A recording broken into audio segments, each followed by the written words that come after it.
반갑습니다. 우리 신앙의 대상에서 명호신앙이라는 것이 있어요. 명호신앙.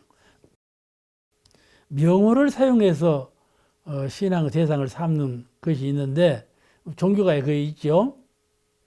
이름을 딱 지어놔. 이름을 딱 지어놓고 그 이름을 이제 절대자로 신봉하게 이렇게 하는 것이죠. 근데 그 대점사님은 그렇게는 안 하셨어요.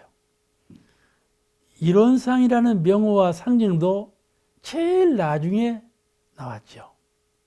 그런데 다른 그 종교 창시자들은 명호, 가령 누구 이렇게 이름을 지어가지고 그 이름의 그 절대자를 신봉하도록 이렇게 했다 말씀이죠.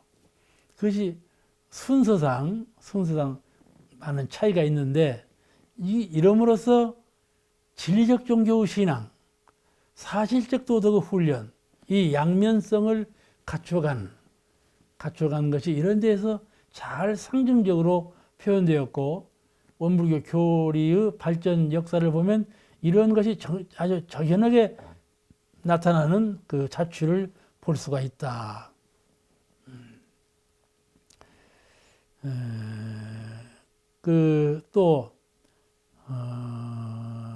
모든 종교들이 신이나 인격을 중심으로 한 그런 종교가 권위를 얻고 지금도 이렇게 큰 발전을 해가고 있는데, 물론 거기에는 큰 뜻이 있죠.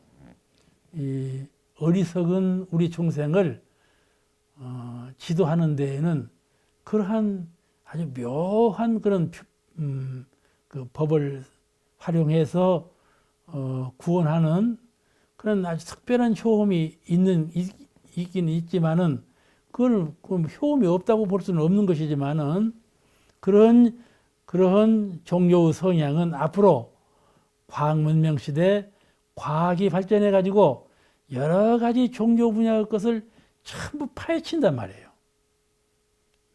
물질이 어떻게 구성되어 있는가, 그 요소를 과학이 전부 알아낸다.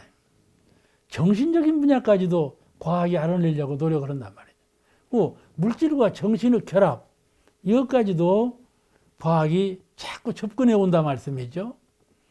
그럼에 따라서 진리적 종교의 신앙, 사실적 도덕의 훈련이 아니면 또 옛날과 같이 명호신앙, 어느 절대자에 의한 것으로 되어진 우주 만물의 창조라든지 우주 만물의 변화라든지 사람의 복불복이라든지 이런 것이 어느 절대적인 그 신앙처에 의해서 되어진다고 하는 그런 원론적인 것은 과학 문명이 발달할수록 허물어지기 마련이다. 허물어지기 마련. 그래서 우리의 그 사은의 사실적인 사은 신앙은 앞으로 문명이 발달할수록 자리를 크게 아주 도탑게 자리를 할 수 있을 것이라고 우리가 전망을 해요. 또 이 사은을 말씀하심으로써 광대무량한 낙원세계의 구현, 이것도 대종사님의 아주 특별하신 안이라고, 세계를 제도하는 그런 현안이라고 볼 수 있지 않겠어요? 이런 점에 있어서 사은은 특별한 의미를 갖는 것이죠. 낙원세계 건설에서 사은의 위치는 아주 중요한 위치를 갖는 것이죠. 사은의 위력과 사은의 은혜를 채받아서 행함으로써 과거에는 불가능으로 생각했던 그런 세상을 낙원세계로 지도해 갈 수 있는 길이 열렸다. 가능하다는 신념이 생겼다. 어찌 보면 세상은 아주 괴멸로, 위기로 소멸될 것 같이 보이는데, 지금도 그렇게 보이죠. 지금도 인공지능이라는 것이 탄생해가지고 앞으로 이 문명 세계가 어디로 발전해 갈지도 모른다고 이렇게 말들이 구구어지않아요. 그러나 이 인간의 지견이 그렇게 몰락하는 방향으로 나가지는 않을 것 같고, 선용, 그런 인공지능의 아주 묘묘한 그런 기능들을 잘 선용하는 방향으로 이끌어가는 인간의 지혜를 갖고 있다. 이걸 알 수가 있어요. 이걸 믿어야 할 것 같아요. 인간의 지혜가 이 진리적 종교신앙, 사실적 도덕의 훈련의 길을 밟아간다면 틀림없이 그런 모든 과학 문명을 선용할 수 있는 합리적인 길로 발전해 갈 수 있다. 그렇게 생각이 되는 거예요. 만약에 사은의 이론상의 진리적 신앙과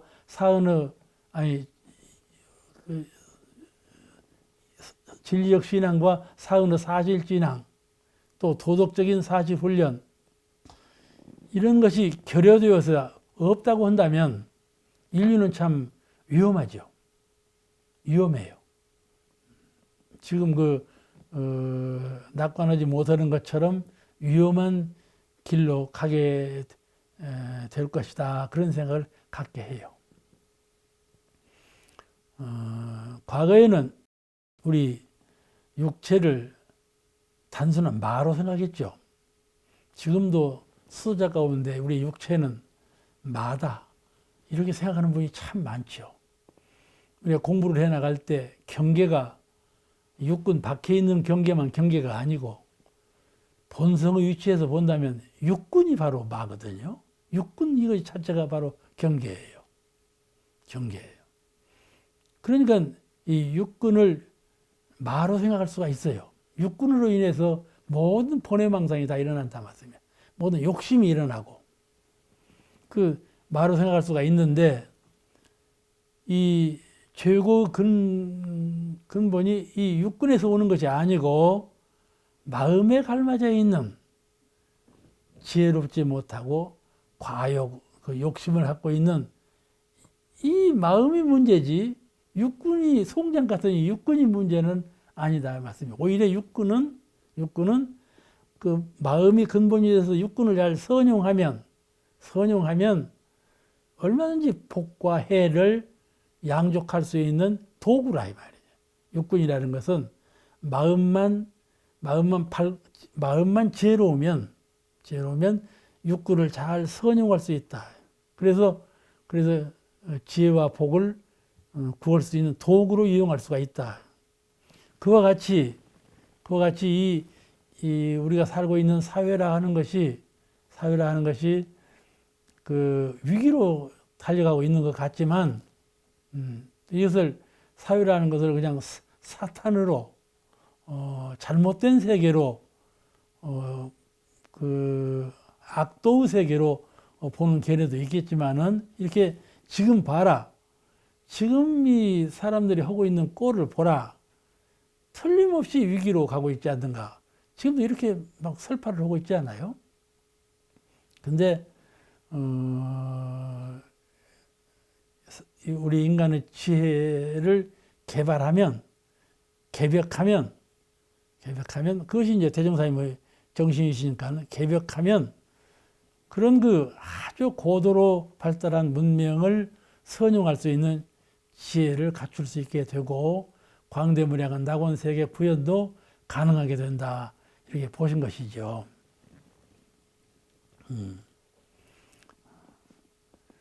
그리고 이 원불교의 사은이 과거 불교에도 사은이 있었죠.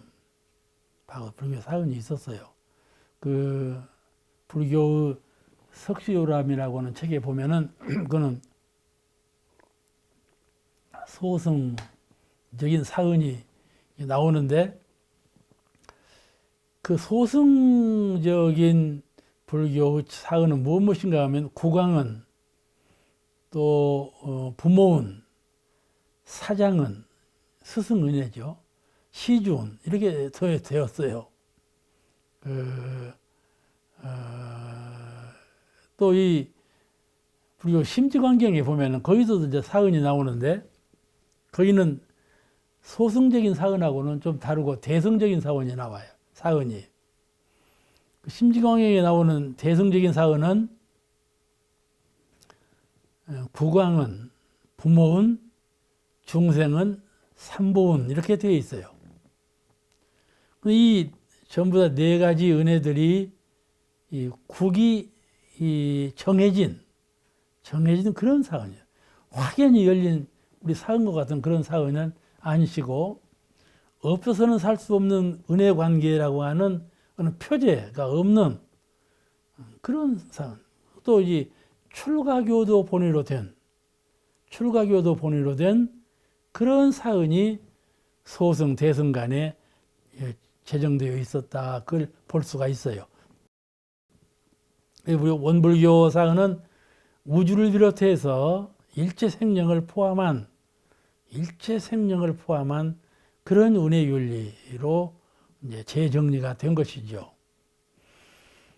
한 번은 일본 당국자가 조실로 대종사님을 이제 찾아왔어요. 와서 이제 그 사은에 대해서 그야말로 시비를 말하는 거예요. 잘못됐다고. 어떻게 잘못됐다고 말하는가 하면은 일본 사람들은 천황이 제일이거든요. 이게 어째서 원불교에서 말하는 사은에는 천황이 없느냐? 이걸 말하는 거예요. 그냥 큰일 났죠. 이제 일본은 천황이 없으면은 그걸 불교로 인정 않거든요. 이제 그 본래 거기는 구강은이라는 것이 있었거든요. 불교에는 구강은이라는 것이 있었는데 여기는 그런 은혜가 없다 말씀이죠. 그러니까 그것을 결함으로 알고 지금 그걸 시정해 달라고 온 것이죠. 만약에 그에 대해서 낭국을 피하지 못하면 큰 일이 벌어지는 것 아니겠어요? 뭘 좀 트집을 잡으려고 온 것인데 그때 마침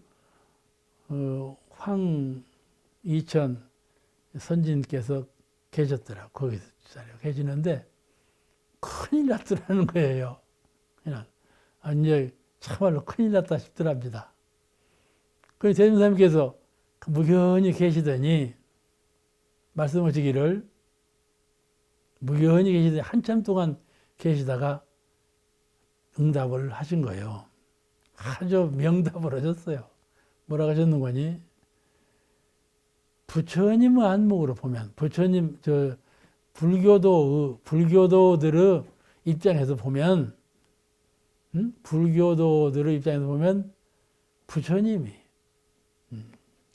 부처님이 계셔야 되고, 부처님이 최고 위에 계셔야 되고,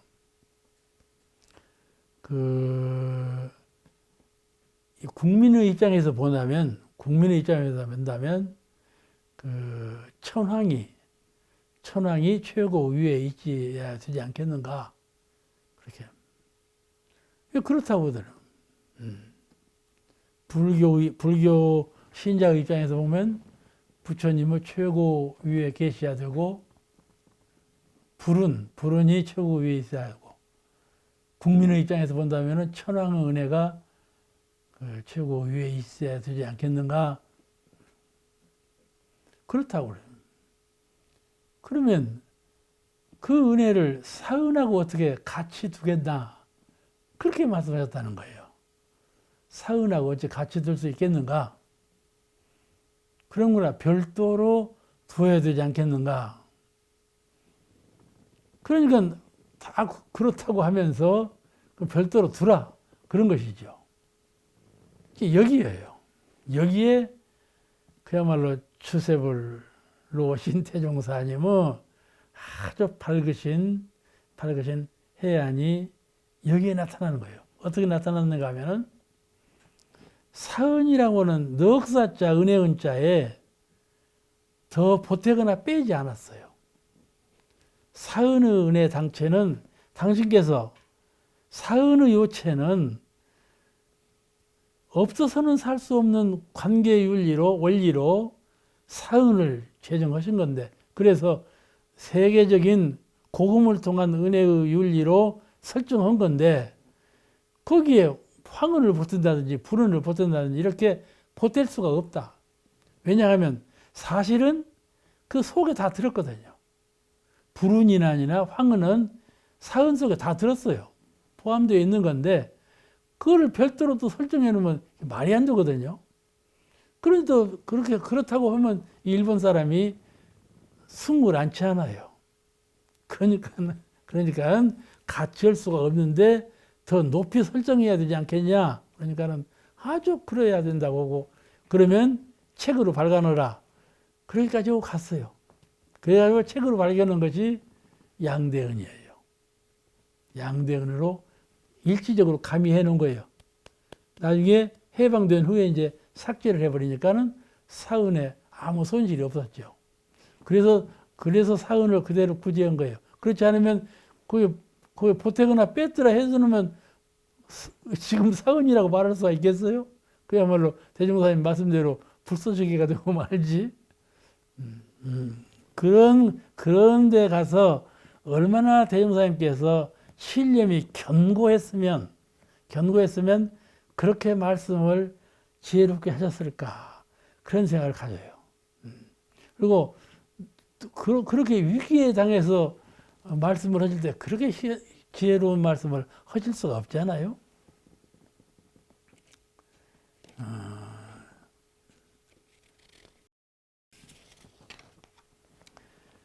이 사은의 윤리는 기성종교 구세 윤리와 어떻게 다른가를 또 우리가 생각해 볼 필요가 있습니다.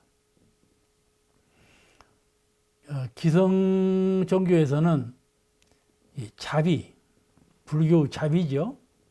자비로서 구세 윤리를 정했죠. 그럼 기독교 같으면은 박애로서 칙한 사랑이죠. 사랑으로서. 유교 같으면은 인으로서 구세 윤리를 정한 것이죠. 그런데 이 자비와 박애와 인이라는 것은 인간의 정의가 중심이 되어 있어요. 정의가 중심이 되어 있어요. 일체 생명을 향해서 베푸는 것을 의미하는 것이죠. 일체 생명을 향해서 자비를 베풀고 박애를 베풀고 인을 베풀라, 이런 것이죠. 본인이 생명을 위해서 자비와 박애와 인을 베풀라, 그렇게 되어 있어요. 정의적인 것이 중심이 되어 있어요. 그런데 우리 원불교 은혜는 자비, 박애, 인을 전부 함께 수용하면서 대종사님은 사랑에 대한 말씀도 하시고 자비에 관한 말씀도 하시고 인에 관한 말씀도 구체적으로 많이 말씀하시면서도 그 근본을 은혜에 두셨어요.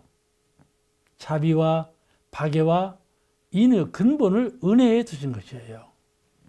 그 점이 확연히 다른 점입니다.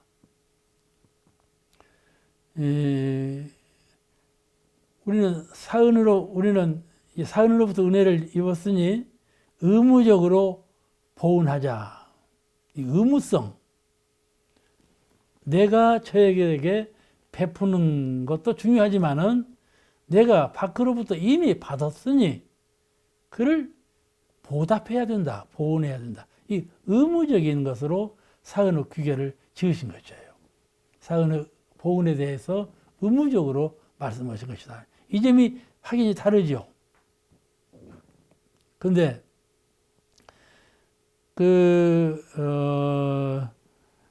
우리가 가는 물질을 대봐. 우리가 물질을 짐승은 사랑할 수가 있죠. 그럼 물질을 사랑할 수는 없잖아요. 물질에게 어짐을 베풀 수도 없죠. 그러죠? 물질에게 자비를 베풀 수도 없어요. 그러니까 흐르는 물에 자비를 베풀 수가 있겠습니까? 아니죠. 이 무위자연의 자연 형태로는 관계가 없다 이 말이에요. 자비와 박애와 인 갖고는 없다. 은혜는 그렇지 않죠. 그럼 우리는 없어서는 살 수 없는 관계라 하는 것은 물질과 생명, 또 미물과 인간, 이런 모든 생명과의 관계, 물질과의 모든 일체 만물과의 관계성의 원리예요. 은혜는 유정의 세계에서만 미쳐지는 관련 윤리가 아니고 유정무정을 총합한 그런 윤리관이다, 그런 말씀이에요. 그래서 우리는 그러므로 우리가 세계의 평화를 가져오고 행복을 가져오고 번영을 가져오는 것이 반드시 유정의 사회에서 원만해지면 다 이루어지는 건 아니다 이 말이에요. 우리 지금 보이죠? 물질을 소비하고 있는데 과소비로 인해서 박해를 입게 된다면 어디에서 해독을 입는 원인을 발견하겠습니까? 그렇죠? 물질 사용하는 것을 잘못했다 이 말이에요. 잘못했다. 그걸 은혜 관계를 느껴서, 물질로부터 내가 은혜 입는 관계를 느껴서 그 물질을 과도하게 소비하지 아니하고 생산적으로 하면서 중도를 지켜야 물질로부터 한없는 은혜를 입을 텐데, 그런 은혜 입는 내역을 모르고 함부로 한다면 그는 아주 큰 해독이 돌아오죠. 그러므로 대종사님 사은정신은 유정무정의 관계가 없어요. 유정에 한한 윤리관이 아니고 유정무정을 총괄한 우주만유 구세윤리다, 그런 뜻이에요. 그리고 사은과 처처불상의 관계, 이 사은과 처처불상의 관계를 우리가 또 한번 이해를 해야 할 거예요. 처처불상과 사은은 조금 같은 듯 달라요. 이 천지의 사물과 사건이 부처로 보이지 않고 은혜로 대할 수 없을 때 어떻게 하는가 하는 것이죠. 부처로 보이지 않고 그냥 사물로만 보인다 말씀이죠. 그럴 때 처처불상이라 했는데 어떻게 하면 될까 하는 것이죠. 어떻게 하면 처처불상으로 볼 수 있을까? 응대할 수 있을까? 이거는 사물을 볼 때 사람을 보고 미물을 대하고 초목을 대하고 무정물을 대할 때 어떠한 상대자를 대할지라도 부처님의 지혜로 초월자의 입장에서 어느 대상을 그 대상으로 딱 묶이고 국집된 그런 상대적인 입장이 아니고 초월자의 입장에서 하나된 입장에서 보면 그 말이에요. 볼 때는 사은의 은혜로 볼 수가 있고, 유무초월의 입장이죠. 유무초월의 지혜로운 법안으로 보면 사은의 전체 은을 발견할 수가 있죠. 모두가 다 은혜밖에 없는 사물, 은혜밖에 없는 세계를 능히 볼 수 있는 안목을 열어갈 수가 있어요. 그런데 그와 같이 부처님의 지혜가 아니고 유무초월의 법안이 없이 그런 눈으로 본다면, 그런 지견으로 본다면 그거는 부처로 볼 수가 없는 것이죠. 상대는 상대대로 그대로 보이는 거 아니겠어요? 그러니까 사람을 대할 때도 그렇잖아요. 처처불상이라고 해서 믿기만 해봐. 믿었다가 둘리죠. 둘려요. 그럼 부처이면서 어리석은 사람이면서 좁은 사람이면서 다친 사람, 그런 사람이고, 그런 면까지 종합적으로 보아야 되지 않겠어요? 그러니까 이것은 나눠 봐야 돼. 처처불상이라 해도 처처불상은 전체적인 안목에서 보는 그런 것이 부처님이고, 부분적으로 본다면 그러지 아니하다. 이것을 정하신 편하신 물, 이렇게 정산정보사께서 구별해 주셨어요. 정하신 물로 보는 견해하고 편하신 물로 보는 견해하고를 차등이 있게 하라. 그럼으로써 처처불상 의미를 완실하게 우리가 이해할 수가 있는 것이죠.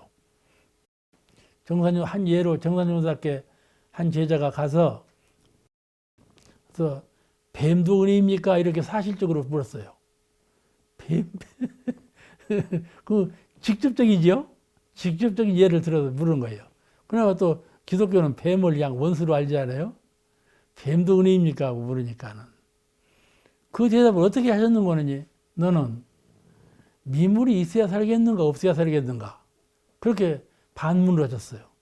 그 말씀을 진리를 살피면 뱀이라고 하는 한 물건에 푹 집되지 말고 미물이라고 하는 전체성으로 생각해 봐라. 미물이 있어야 살겠는가, 없어야 살겠는가? 그러니까 그 제자가 미물은 있어야 살지요. 소도 있어야 살고 말도 있어야 살고 있어야 산다 그 말이에요.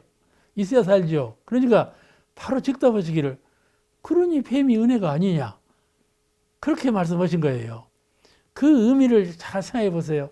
그 언제든지 은혜는 전체성으로 보고 근원성으로 본 거예요. 사은의 은혜는. 그 처처불상은 그런 그 사은의 부분을 그 전체성, 근원성으로 보아서 처처불상이라 하신 말씀이다. 그런 뜻이에요. 견해가 다르죠? 견해가 달라요. 그렇게 탁 집어서 설명할 때 우리가 머릿속에 전체성과 근원성, 또 정편, 정하신 불, 편하신 불, 이것으로 완전히 구별해서 볼 줄 알고 총합해서 볼 줄 알고 이런 견해를 갖고 있어야 된다 그런 말이죠. 이 정하신 편하신 분은 참 유명한 법서실인데 제가 그 오화에 어리석은 이에게 이런 얘기를 한번 읽은 일이 있어요. 머슴이 주인한테서 혼났어요. 일 안 는다고. 주인이 머슴을 막 꾸중을 하는 거예요. 너 망태 메고 밖에서 일해라 하고 막 꾸중을 하니까 망태를 딱 꿀러매고 밖으로 나왔어. 이런 게으른 머슴이니까 호박 연출이 있는데 연출은 연약한데 호박은 이만하게 붙여놨거든. 또 이제 제가 이제 망태를 상수리나 배야 자르면서 배고는 잠이 들었어. 그럼 잠들기 전에 참 조물주가 무심하고 불공평하다. 우리 만화님처럼 불공평하다. 지금 만화님을 불공평한 사람으로 늘 알아. 응? 자기 세정을 몰라주는 사람으로 불공평하다. 저 큰 상수리나무에는 저 큰 호박을 붙여놓고 이 연약한 호박 넝쿨에는 저 작은 상수리를 붙여놨으면 얼마나 공평할꼬. 근데 불공평하게 호박을 연약한 것도 붙여놓고 상수리를 거기다 붙여놨다고 조물주가 불공평하다고 잠이 들었어. 이만한 것이 뭐 뚝 머리에 떨어지는 잠이 깼어. 상수리가 떨어진 거예요, 이마에. 아이쿠, 내 생각이 잘못된 것이로구나. 만약에 호박이가 붙어 있다가 떨어졌다면 내가 식사박살 것 아니냐. 그렇게 생각했다는 거예요. 조물주가 참 공평하다. 그때다 그렇게 생각했다는 거예요. 응? 그같이 사은의 은혜에 대해서 자기 생각대로 생각하면 안 돼. 그러니까는 어머니가 아들을 키우는데 아들을 그냥 학대하는 수가 있어. 그러죠? 요새 신문에 많이 나죠? 학대하는 수가 있어. 자기가 낳은 아들을 학대할까요? 그렇지, 그럴 수가 없는 일 아니에요. 그러나 그 심성이 그릇돼 가지고 자꾸 마음에 싫은 일만 하고 그런 결함만 일만 하니까 싫어지고 미워지고 증오하게 된단 말이에요. 증오하게 돼. 증오심이 일어나면 물불 못 가리거든요. 그런 형태거든요.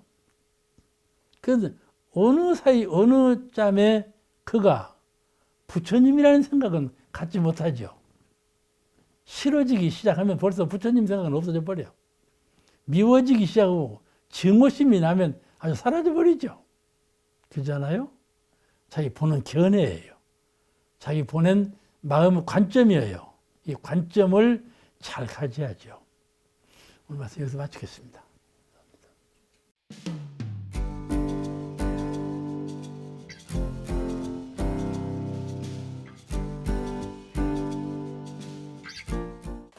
반갑습니다. 오늘 강의는 천지연에 대해서 계속해서 말씀을 드리겠습니다. 천지 비은의 강령에 우리가 천지로부터 받고 있는 은혜를 여러 가지 조항으로 말씀하셨는데 그 조항이 8개 조항인 것을 다 아시죠? 천지 팔도라 해서 그 천지 팔도에 관한 말씀이 이 피은의 강령에서 나와요.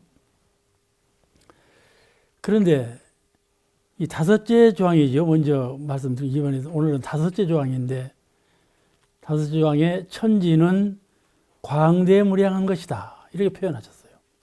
광대무량한 것이다. 광은 높다는 말이고 대는 크다는 말이고 무량은 수가 한량없다. 그런 뜻이지 않겠어요? 무한량. 그런 그 우주관을 말씀하신 것인데 천지에 관한 이에 대해서는 과거 서가모니 부처님께서 삼천대천세계라고 밝히신 일이 있어요. 차바하암경하고 법화경 등에 나오는 말씀인데 이거는 인도 사람들이 세계관을 갖고 있을 때 그런 세계관을 갖고 있었단 말이죠. 우리가 사는 인간적인 세계가 여러 개 중첩되어 있다. 이렇게 알고 있어. 인도는 위로 히말라야 산맥이 딱 가려막고 아래로는 인도양이 딱 넘치고 있기 때문에 동서남북으로 트이드를 안 했어요. 그런데 이제 그 옆으로도 많은 세계가 다 있다. 이런 뜻인 것 같아요. 그런데 그 가운데 태양과 달이 있는 그런 조건부가 있단 말이죠. 태양과 달이 있는 그런 인간 세상이 또 있고 또 있고 또 있다. 난 그래서 그에 대해서 연구해 볼 때 그 당시에는 코끼리가 지구를 바치고 있다고 그렇게 전설적으로 알아오던 시대이고 지구가 별이라는 생각을 하지도 못했고 지구가 별인 것은 알도 못했고 그런 시대에 과연 지금 천문학에서 말하고 있는 많은 세계가 또 있고 또 있고 은하계가 수천 수만이 있고 태양도 훨씬 더 별다른 태양이 또 있다 이런 그 말씀과 똑 맞는 그런 말씀이었을까 하는 것에 대해서는 의문이 가요. 그렇지만은 삼천대천 세계라고 하는 수많은 닮은 세계가 더 있다고 하는 것은 우리가 긍정할 만한 일이고 아주 그 위대한 말씀을 하셨다 이렇게 느껴지지요. 그런데 우리 대종사님 우주관에 비유해 본다면은 대종사님은 지금 이 천지는 광대무량하다는 말씀, 이 말씀을 우리는 잘 새겨드려야 할 것 같아요. 오히려 삼천대천이라는 숫자는 수량으로 정해져 있지 않아요. 1000개의 세상이 3번 중복되어 있다. 정해졌어. 근데 광대무량은 정해져 있지 않지 않아요. 진리적으로 볼 때 광대무량의 표현이 훨씬 더 종교적으로 잘된 표현이다. 수리적으로 정확하게 몇 천, 몇만 이러는 것보다는 광대무량이라는 표현이 오히려 진리적으로 볼 때 적절한 여분 있는 표현이다. 이래 싶어요. 그런데 그때 당시 서가모니 부처님 말씀에 수미산, 히말라야산의 설산을 중심으로 해가지고 옆에 나열되어 있는 세계를 말씀하신 것이기 때문에 입체적인 말씀은 아니지 않는가 싶은 생각이 들어요. 이제 대종사님은 하나의 세계를 주장하신 어른이거든요.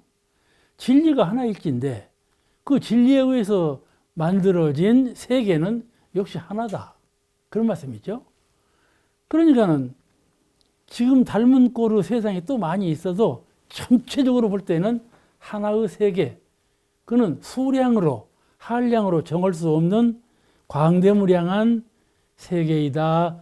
이렇게 보신 안목이 더 진리적이라고 저는 그렇게 믿고 있어요. 이것은 대종사님 말씀 가운데 이승과 저승이 둘이 아니다 하신 말씀과 의미가 공통되어요. 이승과 저승이 둘이 아니다. 그러므로 세계는 하나다 하는 것이죠. 이 광대무량이라는 용어의 어휘가 무량, 무한, 무수 그 아닌가요? 그렇기 때문에 하나의 전체 우주 그거를 말씀하신 관계로 우리가 그 삼천대천 세계하고 비유해서 안 맞는다든지 이렇게 논설할 필요가 없을 것 같아요. 우리는 우리대로 광대무량한 세계라고 이해하시면 그걸로 족하지 않겠는가 그런 싶은 생각이 듭니다. 이 세상에서 가장 행복한 사람은 누구겠어요? 가장 행복한 사람은 원망부족 지공무사한 사람일 것 같아. 전부 다 갖추고 있는 사람이 행복하겠죠? 그게 원망부족이죠. 그 가운데 신법을 지공무사하게 쓰는 사람. 그 사람이 가장 행복한 사람일진데 우리가 이 천지를 오가의 소유로 그게 다 나와 둘이 아니다. 내가 소관되어 있는 나의 세상이다. 이렇게 보는 하나로 보는 안목. 나와 천지가 둘이 아니고 천지가 우주와 둘이 아니고 그런 관점. 이게 하나로 회통된 하나로 통일된 전체의 세계. 그걸 우주라고 말할진데 이 광대무량한 세계라고 하는 표현이 더 적절한 표현이다. 그런 생각이죠. 그걸 오가의 소유, 이건 견성오도 한 분이 그 세계관인데 저는 이 오가의 소유에 대해서 시를 하나 지은 일이 있어요. 한번 낭독만 해드리고 저는 이게 아주 절세의 시인이 지었다 그렇게 생각하는 시거든요. 나는 오가의 소유, 나는 평생토록 대호해서 내 눈으로 묽고 트는 요령을 배웠다. 헐렁헐렁 그렇게 하는 중에 내 눈은 대호가 되어 자취가 없고 허공의 달빛만 싸늘하게 교요하게 요요하구나. 서방 노을은 이제 넘치게 차고 이제 제가 팔순이 되어서 서방 노을이요. 서방 노을은 이제 넘치게 차고 내 고향 배산 너머 저 배산 있죠? 배산 너머 염은 곡식 빛나는데 배산 너머에 만경평야 누른 곡식이 이제 여물어 가지고 빛날 때란 말이죠. 내 고향 배산 너머 염은 곡식 빛나는데 이려 소모는 소리가 이라 그러죠? 그걸 이제 이려 소를 모는 청아한 목탁 소리.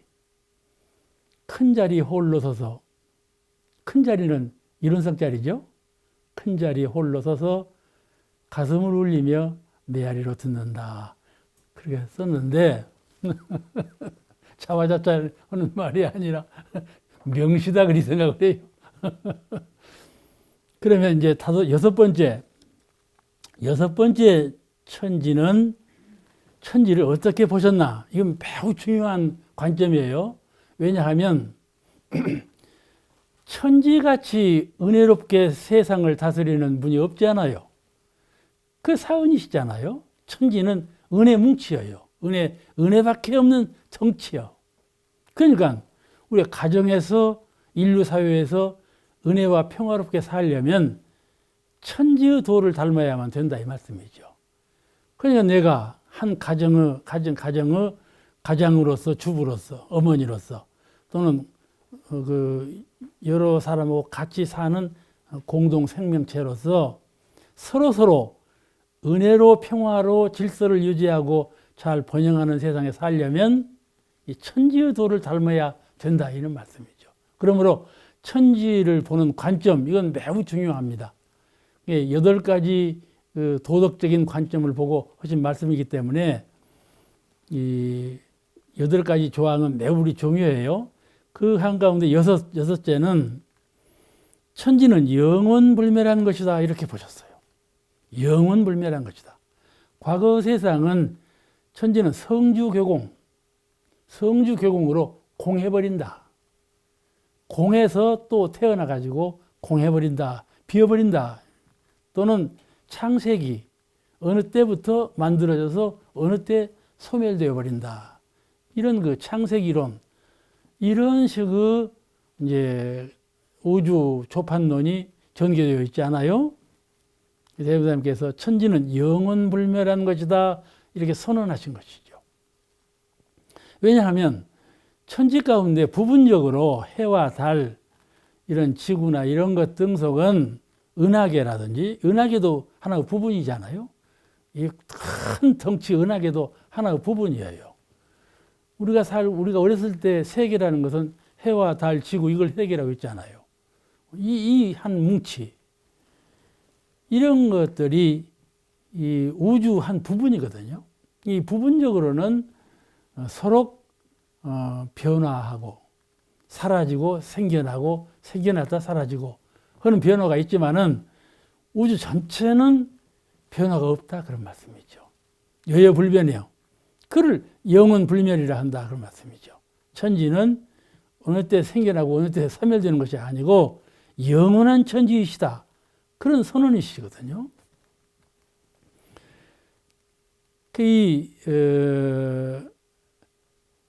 물질의 세계라는 것은 결코 소멸되지 않고 그 형질만을 변화시켜서 영원히 존재한다. 그런 바꾸어서 말하면 그런 뜻인데 옛날에도 프랑스 화학자 라부아지가 이런 질량불변의 법칙을 말을 했어요. 물질은 질과 양이 변하지 않는다. 모양은 변해도 그 기본적인 질과 양은 변하지 않는다. 이것이 저것이 되고 저것이 되고 이렇게 변할지언정 그 기본적인 질과 양은 변함이 없다. 그런 걸 표현했거든요. 그러니까 여기서부터 벌써 천지의 영원불멸한 도가 입증된 거예요. 과학적으로. 그런데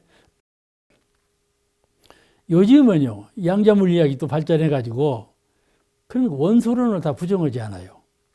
아주 극미한 밀입자에 의해서 원소가 이루어지는데 지금은 그걸 뭐라고 하는 거니? 불확정성 원리라고 하는데 이 말은 뭔 거니? 옛날에는 이원소 딱딱 정해져 있죠? 수소, 산소 이렇게. 근데 지금은 그렇게 정해져 있지 않고 무엇이라고 말할 수 없는 두 입자가 있는데 이것은 이것으로 될 수 있는 가능성이 있고 이것은 이것으로 될 수 있는 가능성이 있어 서로. 그런 변질된 가능성을 가지고 있는 실존일 뿐이지 무엇이라고 이름 지을 수가 없어. 그런 것을 지금 말하고 있거든요. 그냥 이런 것을 우리 동양말로 말하자면 기라고 할 수가 있어요. 기. 또 이런 것을 이제 비수입자라고도 말을 하고 여러 가지 표현을 파장이라고도 여러 가지 표현을 하는데 이런 우리가 과학자가 아니니까는 정확한 용어를 표현해서 말할 수는 없지만은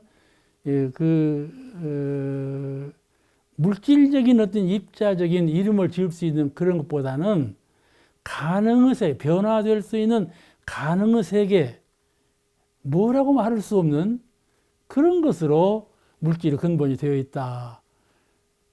그런 표현에는 일치된 동감을 갖고 있어요. 그러니까 양자물리학이 얼마나 불교적인 입장의 그 우주관, 물질관을 투명하게 적합하게 일치시켰는가 그런 것을 볼 수가 있어요. 우리 이론상 서문에도 무상으로 보면 유상으로 보면 그 과정이 있죠. 그게 무상으로 보면 우주 성주경을 말씀했단 말이야. 유상으로 보면 여여자연하다 하지만은 무상으로 보면 우주 성주교공 만들어지고 주하고 없어져 버린다. 성주교공을 말씀하셨지 않았어요? 그러나 이 우주 부분적인 변화를 말하는 것 뿐이지 전체를 말하는 것은 아니다. 그런 말이죠. 전체가 한꺼번에 그리 되는 건 아니다. 이걸 우리가 잘 이해해야 될 것 같아요. 대점사님은 이것을 사람이 많이 사는데 여기서는 사람이 죽고 여기서는 사람이 태어나고 이렇게 되는 것처럼 우주도 그와 같다. 그런 말씀이죠. 대종사님께서 이 영혼이 수로 정해져 있나니까 이렇게 한 제자가 살았어요. 그때 그 대답을 이쪽 물을 퍼서 이쪽 물에 붓는 것과 같고 저쪽 물을 퍼서 이쪽 물에 붓는 것과 같나니라 이렇게 대답하셨단 말이에요. 그러나 정산용사님께서는 분명하게 정해져 있나니라 영혼이 불생불멸 정해져 있나니라 정산용사님은 분명하게 정해져 있다고 하셨는데 대종사님은 이쪽 물을 퍼서 이쪽 물에 붓는 것과 같고 이렇게 말씀했단 말이죠. 비유담이신데 그러니까는 그 실경은 무엇하고 말할 수 없는 그런 그런 경계인데 이거를 아주 적절한 표현으로 하셨어요. 우리가 그 화두를 갖고 잘 연마해 볼 필요가 있어요. 우주 성주 교공도 꼭 그와 같은 것이죠. 우주 성주 교공도 이쪽 물을 퍼서 이쪽 물을 붓고 가고 이쪽 물을 퍼서 이쪽 물을 붓고 가고 했단 말이죠. 서로 상대적인 두 기운이 서로 응하면서 변화될 뿐이지 그 전체 모습은 그대로일 뿐이다. 그런 말씀이죠. 그래서 천지는 영원불멸한 것이다. 그런 말씀이에요. 그래서 우리가 이 천지의 영원불멸한 도를 치받아서 이제 우리가 심성을 어떻게 써야 되는가에 대해서는 다음에 보은의 그 조항에서 나오니까 그때 설명하기로 하는데 오늘은 그 천지의 그 모습, 천지가 우리에게 주는 의미는 무엇인가에 대한 것만 말씀드리는 거예요. 오늘 말씀 여기서 마치겠습니다. 이 프로그램은 시청자 여러분의 방송교화 후원금으로 제작되었습니다. 여러분의 소중한 후원이 교화 대불공을 이룹니다.